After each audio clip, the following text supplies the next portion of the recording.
Hey there guys, my name is Marcus, and in this video I'm going to compare VYM with VOO. In this video I'm going to compare expense ratio, holdings, then I will look on fund overlap.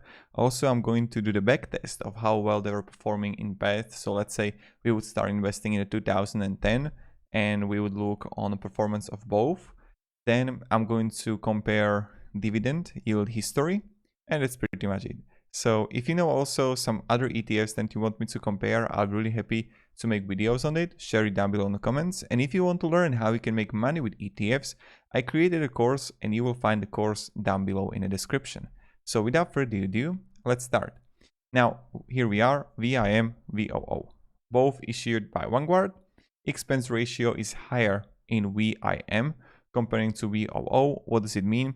Let's say, oh, the lighting is too much, I think. Give me a second, I'll just put it lower. Yeah, that's better. Now, the big difference here is that let's say that you would invest $10,000, you would pay VYM $6 fee, VOO $3 fee, which is not really that high.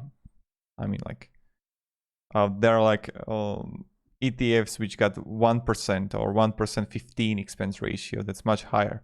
Assets under management here, it's completely dominating VOO, comparing to VYM to 40 billion. Then average daily volume is also much higher. And underlying index, this is also huge different because VYM is focusing on high dividend yield index. On the other hand, VOO is focusing on the SP 500.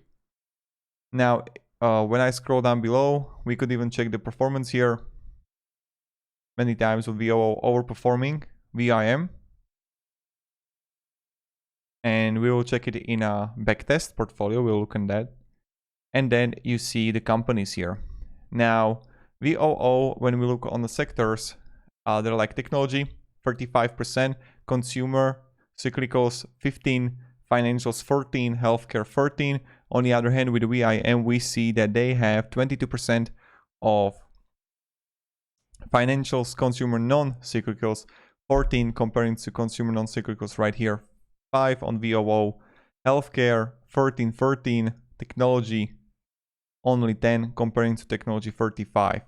Now before we go to the fund overlap, I'm going to show you the holdings and then we will go to fund overlap. We can clearly see that JP Morgan and Chase, Apple, Microsoft Corporation, Amazon, Meta Platforms, Google, Alphabet companies, like most of them are like technology companies, and then VYM, Home Depot, Bank of America, Comcast, Pfizer, Cisco Systems, and then let's check this thing here. Now I'll just log in into the website and then we are going to continue. Look at this. So we go VYM, where's VOO? And we can see that 45%, let me just give it here, 45% of VYM 413 holdings are also in VOO, so that's nearly 50%, and only 36.9% of VOO 512 holdings are also in VYM. Now, that means that like 36% of VOO you will find in VYM, but they are overlapping only by 32%. You can see clearly here, 32% overlapping. And now that's like all right. Some of them are like for 80%, 15%. So they are overlapping by these companies right here. JP Morgan, Johnson & Johnson, Home Depot, Bank of America, Procter. Many of them are finance, Cisco. And you see that they are in these companies that are overlapping. Now, when we check the backtest, this is the most fun part. Then I'm going to show also dividend yield. So let's say we're going to start investing in 2010. $10,000, cash flow contribute fixed amount, $200 monthly. And then I'm going to have VOO and VYM. And let's check it out. Analyze portfolios. And here we are. So here you can see that if you will be investing from 2010 into VOO, you would make more money comparing to investing into VYM. When we would compare in 2010, we don't know what the future will bring, of course. But you could see clearly here. Now, when I go here and write VOO, last year, performance 30%, VYM Last year, 25%. So that's like up to you, which one you like more. And yeah, so last 10 years,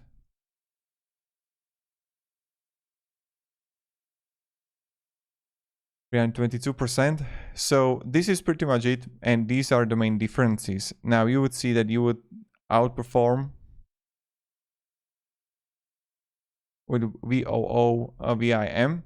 Now when I check here, VIM and VOO